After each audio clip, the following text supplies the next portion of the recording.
ang kabutihan at ang katotohanan. Sabi ni Jesus, huwag kayong matakot sa mga tao. Walang natatago na di malalantang o nalilingit na di mabubunyag. Ang sinasabi ko sa inyo sa dilim, hindi ninyo sa liwanag.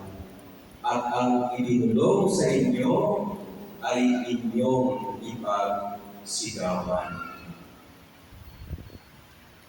Kung tayo ay panig sa kabutihan at katotohanan, marami tayong kalaban. Marami ang against sa atin.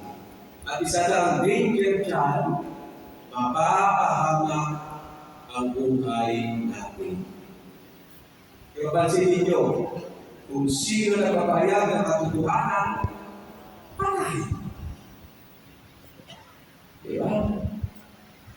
Sino ang mabuti, yun ay napapahamak.